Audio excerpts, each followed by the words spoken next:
Welcome to our Nodes 24 talk, Knowledge Graph for Digital Twin with AiSpanner. We're very excited to be here and share our experience with Neo4j while building our application.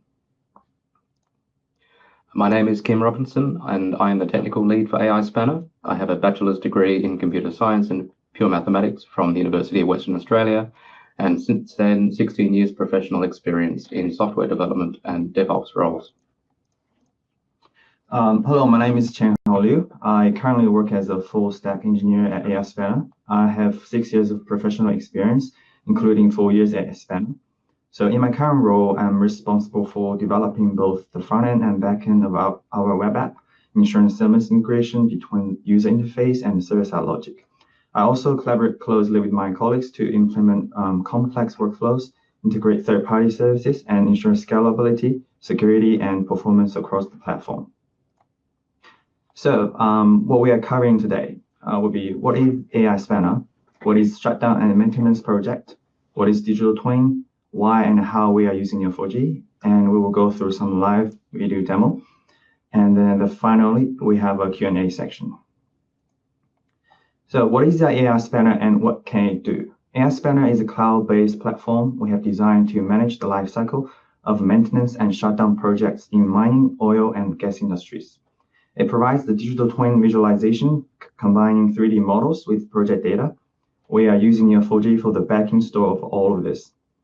It allows resources allocation to be linked with tasks, tasks to be linked with 3D representation of equipment and resources, and simulation over time of active tasks and area in the plant being worked on, and highlighting risks during this simulation.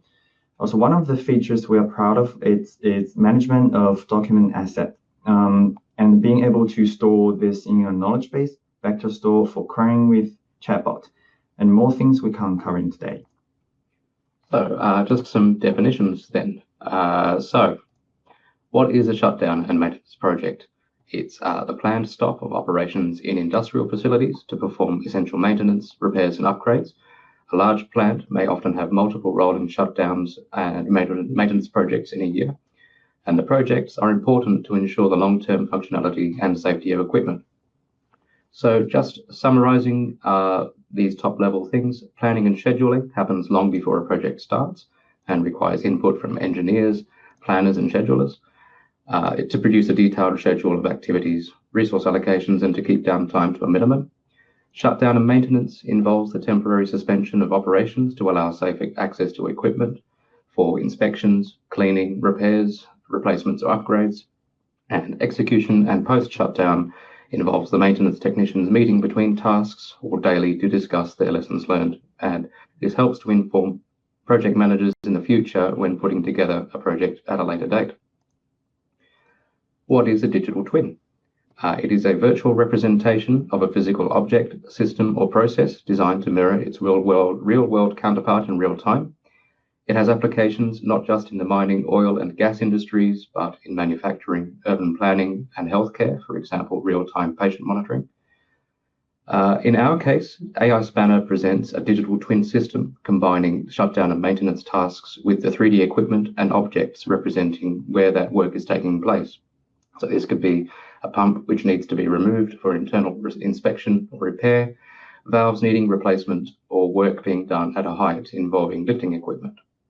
So there's usually a risk associated with each of these tasks, and AiSpanner simulates this risk over time in a maintenance area or lifting equipment being moved throughout a plant.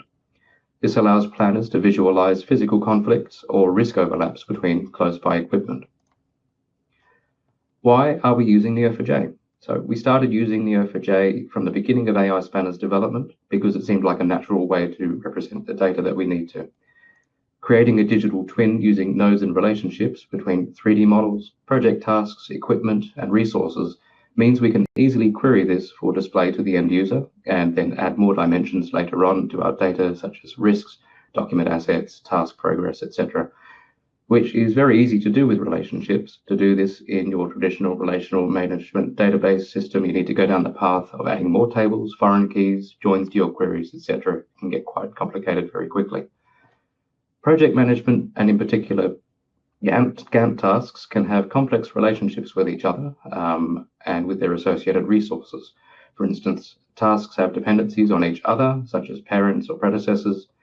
Tasks can be run in parallel, with parallel tasks beginning to the same parent task, which must finish by a certain date. Tasks have work calendars, which means, of course, that some tasks can only be completed during certain hours or on certain days. And then resources, such as equipment and human labor, need to be allocated to tasks, and those resources must be available to the project those tasks belong to. Often the same resource will be used for multiple tasks. You have to consider conflicting schedules for the resources, and resources have costs. All this information is stored in our Neo4j database, and querying it with a few short lines of Cypher code greatly simplifies our data layer. So how we are using Neo4j. We use it for shutdown and maintenance project data stored directly in Neo4j, data history versioning, equipment management, task and risk assignment. Also, we use it for report generation and for critical path and downtime optimization. To use it for simulations. Also, one of the great things is that to use Neo4j to build an enterprise knowledge base, which can be used to enhance AI chatbot response and accuracy. So there are some things we're not using Neo4j for. Some of this functionality is stuff that Neo4j didn't used to support when we started using it. Others are things which we feel other solutions are best suited for. So as more native Neo4j features are added, we would like to incorporate these into our application, especially features from the Graph Data Science library, such as recommendations for task risks. So just a quick rundown on this. User authentication, we are not using separate database level users for each user of our application. This seems like overkill for us. And when we started using Neo4j, there was no SSO functionality, so we haven't really gone back to this feature yet. And anyway, some customers probably won't always want to use SSO, and we do need custom user management for this. For user authentication, we're using a custom role-based access control system using nodes and relationships, instead of individual users and roles with fine-grained access defined on the database directly. This just allows our application administrator to define new roles and groups in the UI without requiring the backend API to have elevated permissions such as create role and create users. However, we are using a custom architect role restricted to each database and tenant for the API to run CRUD queries, dynamically create nodes when needed, and things like that. So client tenancy and application configuration metadata, we are storing elsewhere, and application logging as well. So all of the project data we are storing in Neo4j is displayed to the end user in various panels and tabs. So the interconnectedness of this data is shown in what we think is a straightforward way to the user. So a couple of the core part of the project shown on the left are tightly linked with each other. So equipment in 3D asset are linked directly with tasks. The Gantt timeline with risk simulation and other simulation types. As the project time progress, we can see 3D object in the model highlighted or operate equipment moving between waypoints. Risk assessment for tasks are linked with the risk matrix. This is all shown in the UI. There's a lot of things going on here. What does the graph looks like? So it turns out the graph is actually pretty straightforward. Storing this information in the database has been comparatively easy compared to showing this in the UI in a clear way to the end user. Because it is easy to use, it means we can focus more on clients' feedback about the app UI and user experience. So the node and the relationship here are not too far removed from our original whiteboard design. At the very top, we have stages and project level resource allocation. There are different types of stages, such as planning or execution stages, which happen at different points in a project lifecycle. But here we are just looking at the planning stage. A stage has multiple sequences, each of which is equivalent to a Gantt timeline. We show the main sequence here, which is what you see in AiSpanner planning management page. But you can also have milestone, ramp down, or ramp up sequences. Then, just like the standard Gantt timeline, it contains tasks, which then use resources. These resources are linked back to the project via task resources allocation, which must be part of the pool of project resources. Going further, the project resource will have resource type, and this will have a category. And also task has risks. Finally, a task location or equipment can be represented in a 3D space, linking to a 3D model stored in Cesium. So this is what the actual query looks like. We are just doing matches all the way down to get small number of results. Writing this in transaction SQL would be significantly more difficult compared to using Neo4j. So one of the cool things we're using Neo4j is data history versioning. Here we're showing changes to the duration property of a node, of a task node here. So we do this by keeping the latest data in properties on the node itself. And then if the node is updated, the old properties are copied to a history node. And then the history node is linked with the original node via a hasAttribute relationship, which has a start date. So we know that when that change was made. The history node is then linked with any previous version via a next relationship, and also with a creator node here, a user rather, so via a creator relationship, so we know who's made that change. So in this example, we can see that there are 3 different users who have made changes to this node over time, and that Mukesh here is the creator of the original node. If we want to delete a node, we don't physically need to delete the node from the database, because we may want to go back and see its history. So instead, we keep this has relationship to it from its parent and set an end date on this so we know when it was removed. We then do physically delete the latest relationship here so that we know that it's no longer current. Removing the latest relationship means that we no longer return it in queries unless we specifically ask for it. So in this way, we retain old data for auditing and tracking over time. For digital asset management, we use the fairly standard model of storing documents, assets in folders. Here we're showing a document folder in red, which contains 2 technical documents in pink. The document nodes contain information about where the documents are actually stored. In our case, we're using AWS S3. We've also indexed these documents using our RAG model to make them available in our knowledge base for querying. Qianhao will go into this in a bit more detail later. The KB indexing status is represented here in dark green, showing completed. And then we have the history nodes around it showing how that status has changed over time from approved through to completed. So here we can see how equipment data are stored in Neo4j. On the left, this is the query used to get a nodes graph on the right.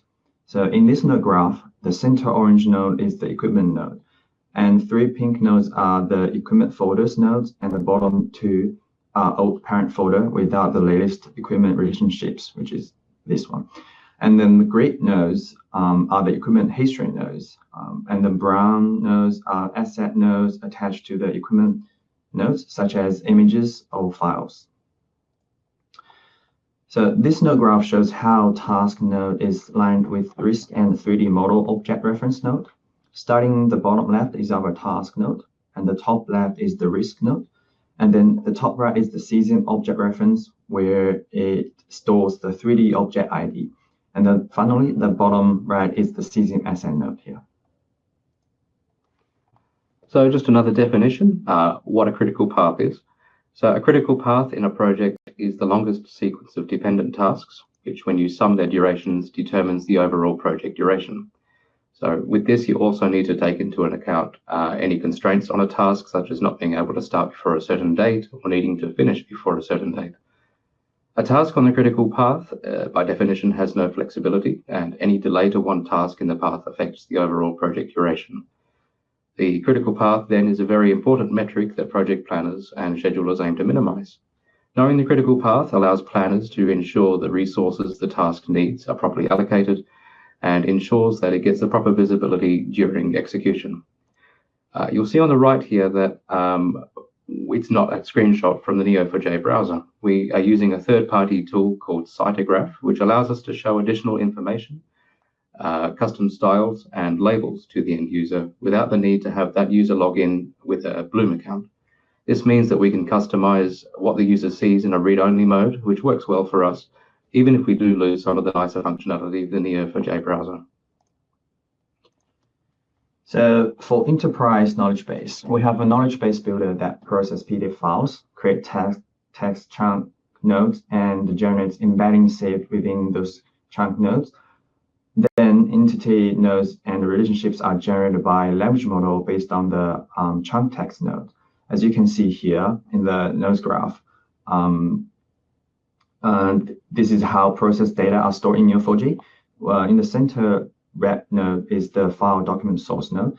And coming off from this, we have three chunked text nodes. And then the green nodes, entity nodes, are created by language models here. Some of you might be getting bored, so here are some demo videos of AiSpanner in actions. So in this demo video, we will see how PDF are processed and stored in Neo4j. So as you can see here, we check the upload file first to make sure it is not corrupted. And then we go to our admin panel to add this into the process. And you can see it's approved and waiting to be processed. Processing. And now it's complete. And then from there, we can use the Neo4j browser to check the process document. So we run this long query, and then we will see a graph similar like we just seen from the previous slides.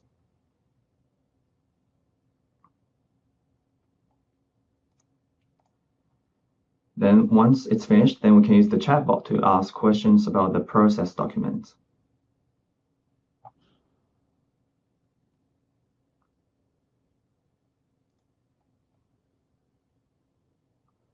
Yeah, so in this demo video, we will take a look at how the digital twin 3D model and Gantt task work together.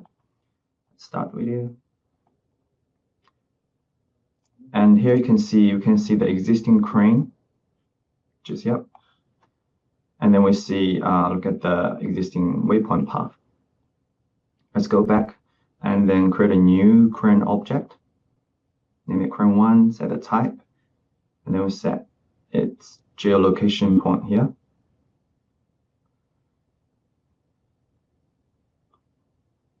So once it's created, then we will create some waypoints so it can be used to run in the simulation. Add another one. And then we can go back to the Explore and then start the simulation. As you can see, we have a player in the Gantt. See.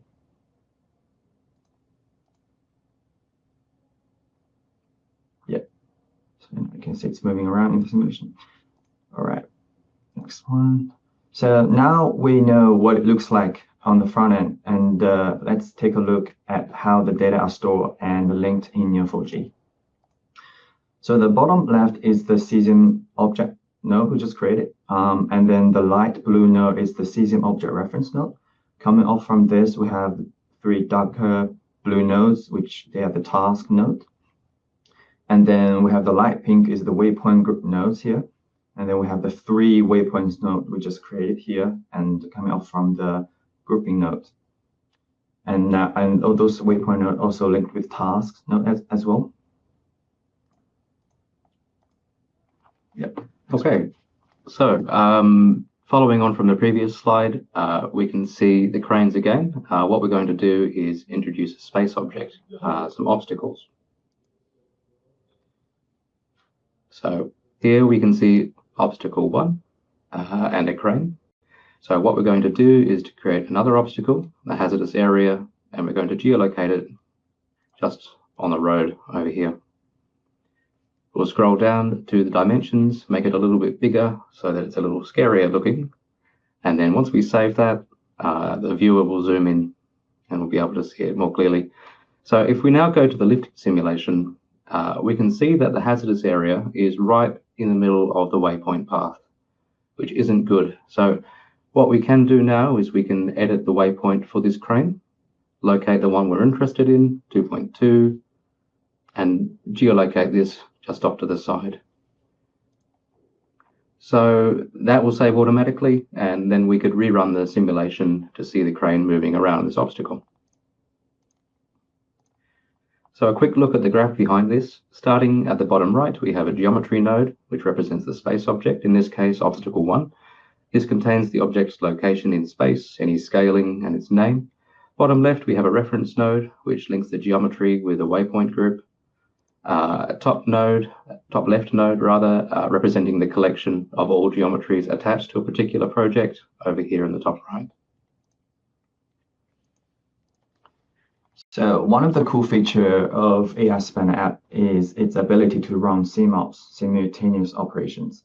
So it is a project management strategy used to coordinate multiple overlapping tasks, ensuring safety and efficiency, especially in the industry with complex, high-risk operations. So let's have a look at the video.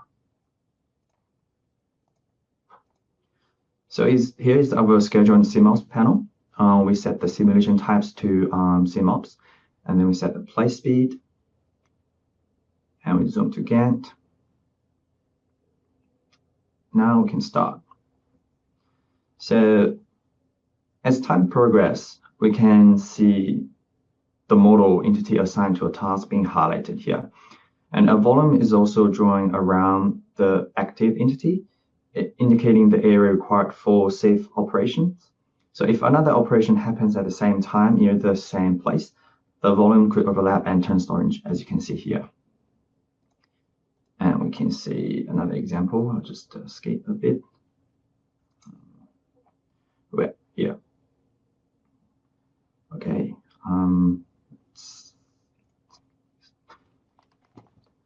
Okay, so can quickly show some risk simulation, which shows the different colored risks which the equipment are highlighted in based on their severity.